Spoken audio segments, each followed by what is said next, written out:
नई दिल्ली में माननीय प्रधानमंत्री नरेंद्र मोदी साहब द्वारा जम्मू कश्मीर के संदर्भ में जो सर्वदलीय बैठक बुलाई गई वो बहुत अच्छे तरीके से संपन्न हुई। उस बैठक में जम्मू कश्मीर से 14 बड़े राजनीतिक नेताओं ने भाग लिया। माननीय प्रधानमंत्री नरेंद्र मोदी साहब ने जम्मू कश्मीर के अंदर जो एक पॉलिटिकल डेडलॉक बना था उसको समाप्त करने का एक बेहतरीन इनिशिएटिव लिया और इस बैठक में जो जो नेता आमंत्रित थे वो सभी उस बैठक के अंदर आए।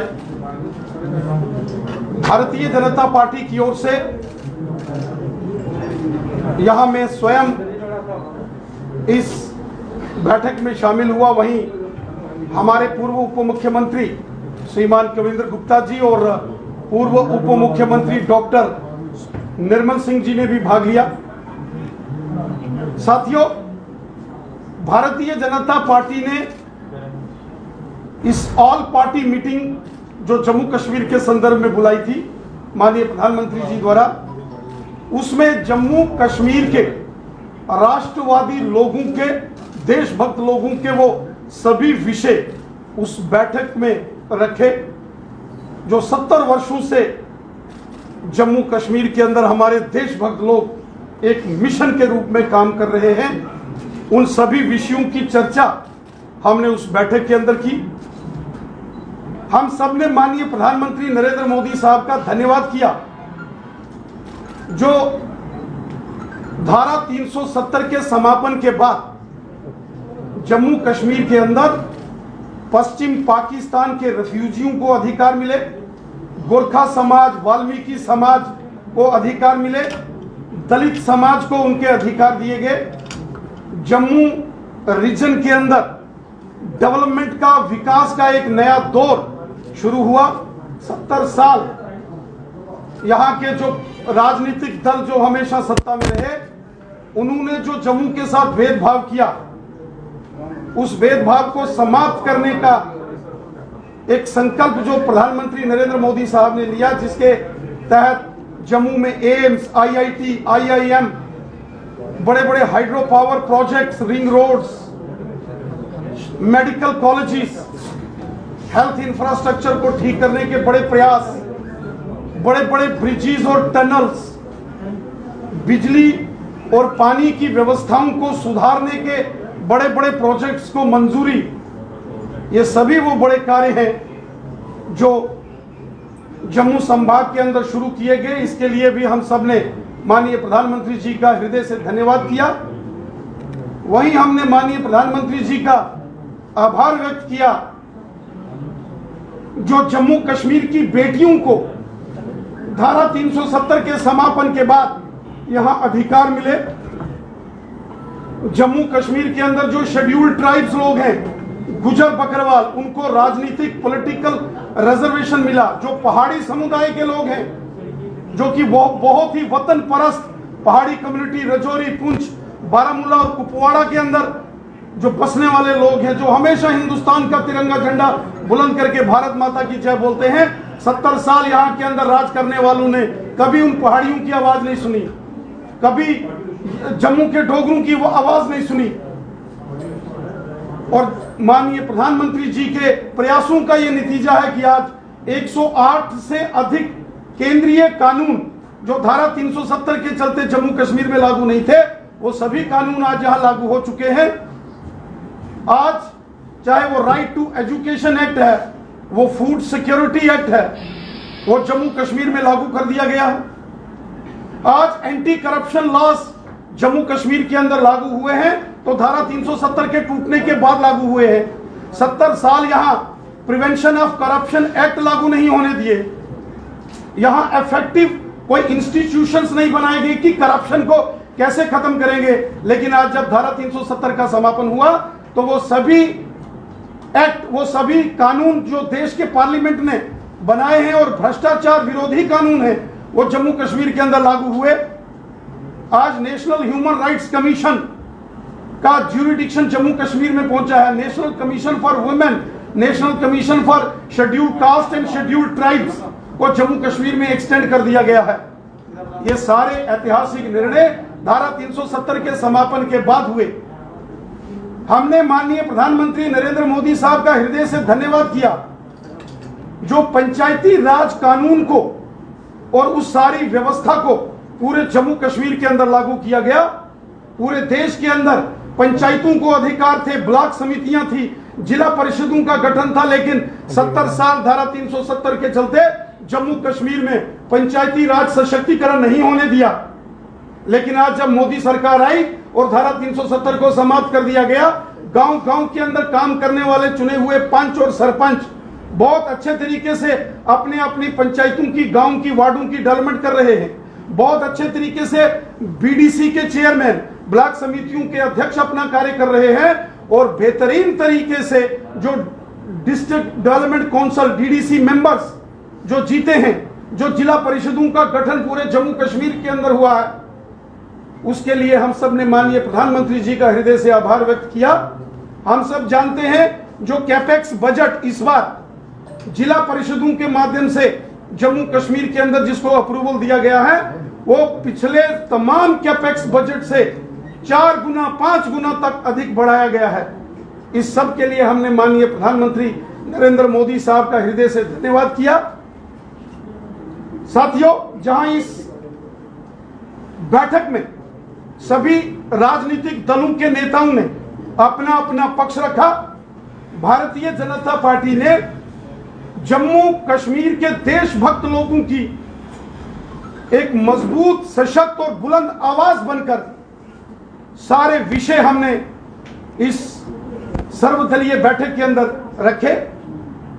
हमने कश्मीर घाटी से जो विस्थापित, जो कश्मीरी हिंदू समाज के लोग हैं, कश्मीरी पंडित समुदाय के लोग हैं, कश्मीरी सिख जो कश्मीर घाटी से भगाए गए और कश्मीर घाटी से वो मुस्लिम हमारे भाई बहन जो देशभक्त है और बंदूक की नोक पर उनको वहां से निकाला गया, उनके डिग्निफाइड रिटर्न एंड रिहेबिलिटेशन की बात हमने इस बैठक के अंदर की।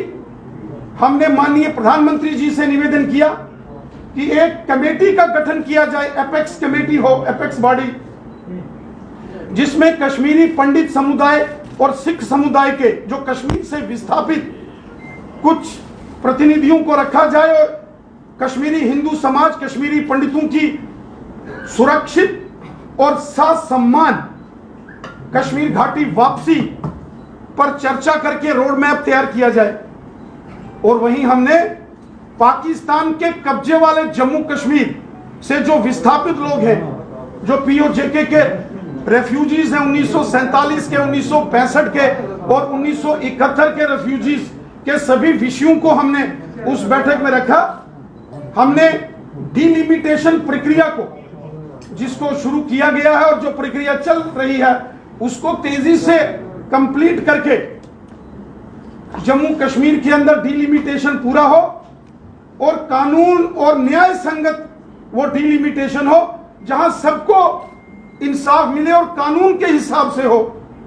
क्योंकि इसके पहले जब भी डिलिमिटेशन हुए, सीटों की हदबंदी की गई, उसमें कहीं ना कहीं अगर हम सारे डाटास को और सारे ज्योग्राफिकल परिस्थितियों को देखें तो पुराने सरकारों के दौर में बहुत धांधलियां हुई और वो जिक्र भी हमने माननीय प्रधानमंत्री जी के समकक्ष रखा और हमने प्रधानमंत्री जी से निवेदन किया कि डिलिमिटेशन की प्रक्रिया अच्छे से संपन्न हो। डिलिमिटेशन कमीशन को जम्मू कश्मीर के हर वर्ग और व्यक्ति के साथ इंसाफ करना है।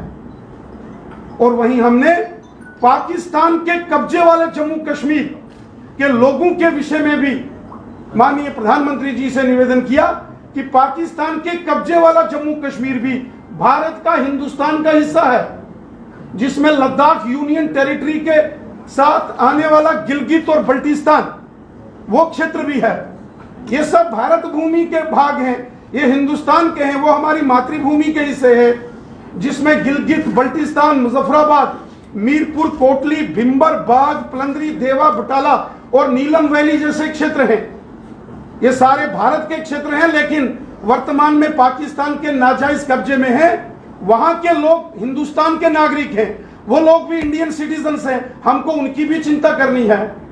और जम्मू कश्मीर विधानसभा में जो 24 सीटें जो आरक्षित हैं पीओजेके के लिए, उसके विषय में जो 1947 में 1/3 ऑफ द पॉपुलेशन माइग्रेट करके जम्मू कश्मीर में आई है, इसी के प्रोपोर्शन कुछ सीट्स पीओजेके के रेफ्यूजीज के लिए जो है वो रखी जाए।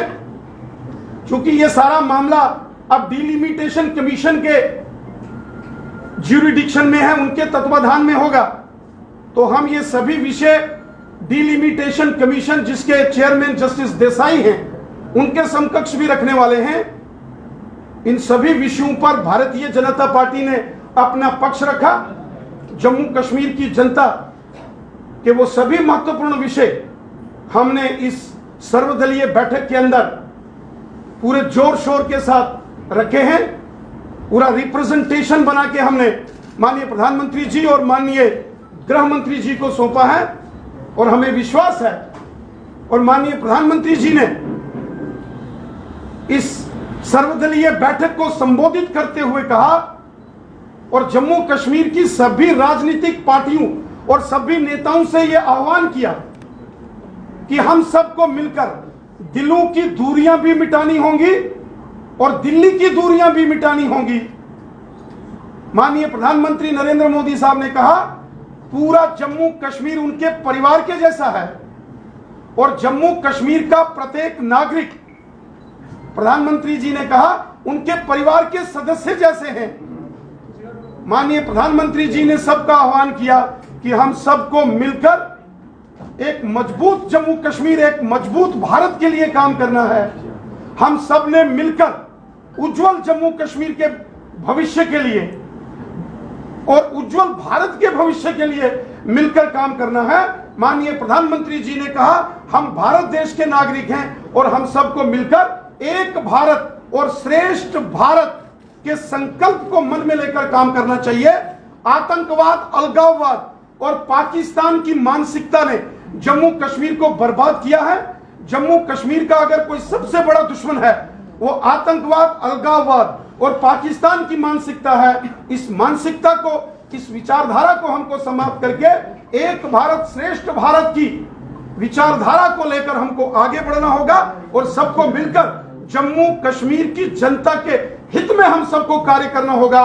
यह माननीय प्रधानमंत्री जी ने उस सर्वदलीय बैठक में जम्मू कश्मीर के सभी नेताओं से आह्वान किया। हमें पूरा विश्वास है कि आने वाले समय में ये सभी विषय धरातल पर नजर आएंगे और माननीय प्रधानमंत्री जी ने कहा है कि दिल्ली सरकार के दरवाजे जम्मू कश्मीर की जनता के लिए हमेशा खुले हैं। वो सभी विकास कार्य जो बड़े पैमाने पर शुरू किए गए हैं उनके लिए जो फंडिंग है वो इंश्योर की जाएगी। किसी कीमत पर भी जम्मू कश्मीर को फंडिंग में दिक्कत नहीं आएगी। जम्मू कश्मीर के विकास कार्यों को तेजी से आगे बढ़ाया जाएगा और एक नया जम्मू कश्मीर, उसका निर्माण, एक मजबूत जम्मू कश्मीर, उसका निर्माण हम सबको करना है। देश हित में और राष्ट्र हित में प्रधानमंत्री जी ने सबको संदेश दिया है कि हम सबको मिलकर अपने जम्मू कश्मीर और अपनी भारत माता, अपनी भारत भूमि के लिए कार्य करना है। ये हमारा देश है, ये हमारी मातृभूमि है और अपनी मातृभूमि, अपने देश के लिए मिलकर सबको एक होकर कार्य करना होगा। राणा जी, आप सवाल उठा रहे हैं कहीं ना कहीं इन तमाम आतंकवादियों पर या फिर अलगाववादियों पर, लेकिन महबूबा मुफ्ती कह रही है जब तक 370 की बहाली नहीं होगी मैं चुनाव नहीं लड़ूंगी। एक बार फिर से लोकतंत्र के दुश्मन बन रहे हैं। मराबन जी आप ही पूछिए, पूछ लीजिए। रविंद्र जी, फारूक अब्दुल्ला और उमर अब्दुल्ला दिल्ली से जब श्रीनगर पहुंचे हैं तो उन्होंने अपनी लाइन दोबारा चेंज कर दी है।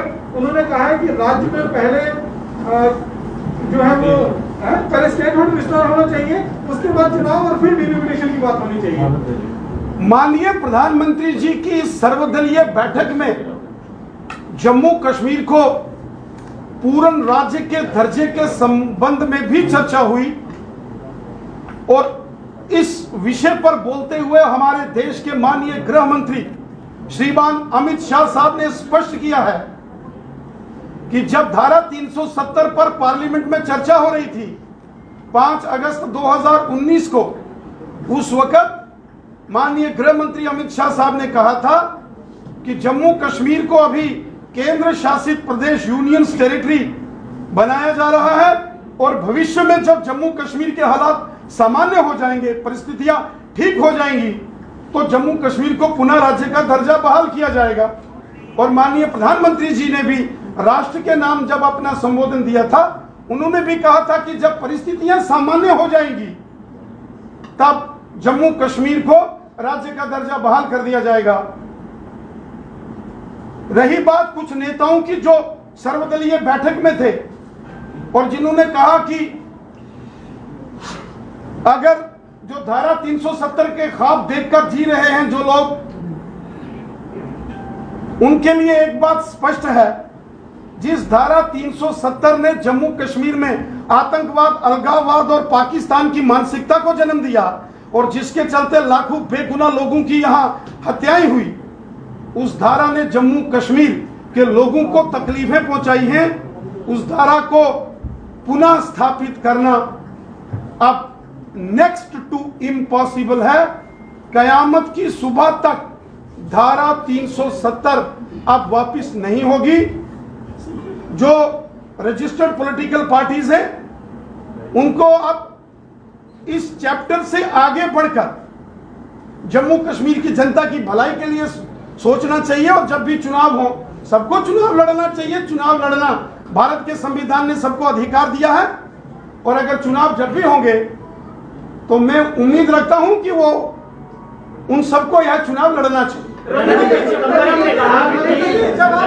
रविंद्र जी, आपने कहा कि माननीय गृह मंत्री ने कहा है कि समय आने पर जो है वो राज्य का दर्जा मिलेगा, लेकिन अब कश्मीर बेस्ड जो सेंट्रिक पार्टियां हैं वो पूर्ण राज्य का दर्जा मांग रहे हैं, जिसमें लद्दाख भी शामिल था। तो क्या वो भी शामिल होगा? भारत के पार्लियामेंट ने, हमारे देश के पार्लियामेंट में, राज्यसभा और लोकसभा में चर्चा के बाद जब इस बिल को सहमति मिली, उसके बाद हमारे देश के माननीय राष्ट्रपति महोदय ने हस्ताक्षर करके भारत के संविधान के मुताबिक लद्दाख को अलग केंद्र शासित प्रदेश घोषित कर दिया है। वहां के ऑनरेबल लेफ्टिनेंट गवर्नर अलग हैं, वहां की सारी व्यवस्थाएं अलग हो चुकी हैं। जम्मू कश्मीर अलग से यूनियन टेरिटरी है। इसलिए कुछ लोग जरूर अपनी पार्टी लाइंस पर बोल रहे हैं, लेकिन सच्चाई ये है कि अब लद्दाख अलग से केंद्र शासित प्रदेश यूनियन टेरिटरी है और जम्मू कश्मीर अलग से यूटी।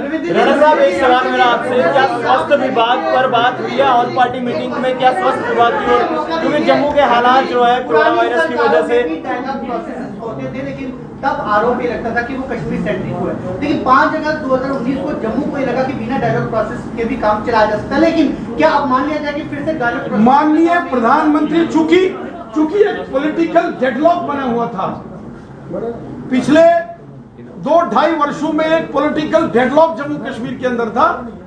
माननीय प्रधानमंत्री जी के इस इनिशिएटिव से यह राजनीतिक गतिरोध टूटा है और सभी राजनीतिक दलों के जो नेता हैं वो उस बैठक के अंदर आए हैं, सबने अपनी बात रखी है। और अंत में जब माननीय प्रधानमंत्री जी ने कहा कि हमको मजबूत जम्मू कश्मीर और मजबूत भारत के लिए मिलकर काम करना पड़ेगा, हम सबको मिलकर दिलों की दूरियां भी मिटानी होंगी और दिल्ली की दूरियां भी मिटानी होंगी। इसका मतलब स्पष्ट है। प्रधानमंत्री जी ने कहा हम सबको मिलकर जम्मू और कश्मीर की जनता की भलाई के लिए काम करना है। राणा साहब, एक सवाल, क्या स्वस्थ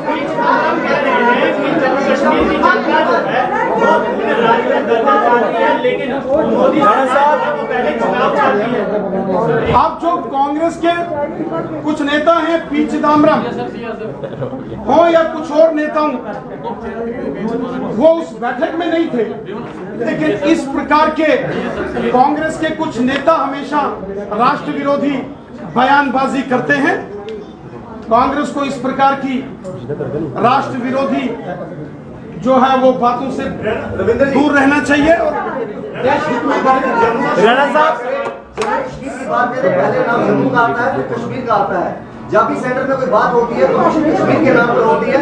जम्मू की बात कौन करेगा, कब बात होगी जम्मू के मुद्दे पर लेकर? और सभी विषय हमने चर्चा में लाए हैं जो हमने उस बैठक के अंदर चर्चा में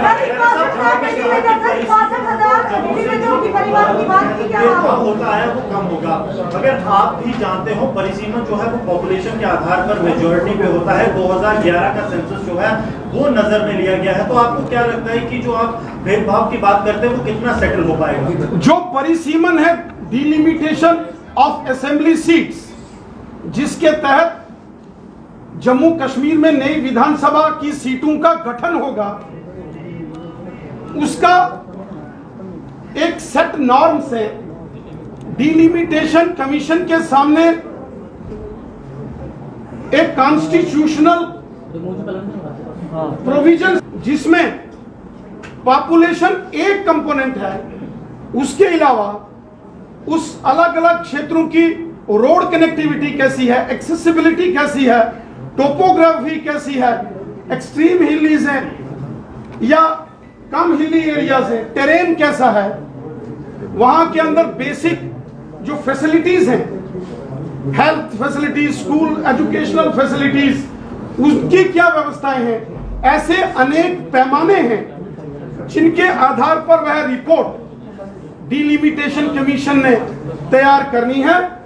उसमें पॉपुलेशन एक कंपोनेंट है, लेकिन अन्य 4 कंपोनेंट भी बहुत महत्वपूर्ण हैं, जिनको लेकर वो डिलिमिटेशन कमीशन राणा साहब अपना सभी राणा साहब एक सवाल राणा जी कश्मीर पर चर्चा हुई है, जम्मू की बात ही नहीं, वो भी बोले हैं, उन्होंने भी अपना पक्ष रखा है, हर एक ने अपना पक्ष रखा। राणा साहब स्वास्थ्य विभाग को लेकर कोई बातचीत हुई है माननीय प्रधानमंत्री मोदी जी, क्योंकि स्वास्थ्य विभाग की ओर कुछ आप सबका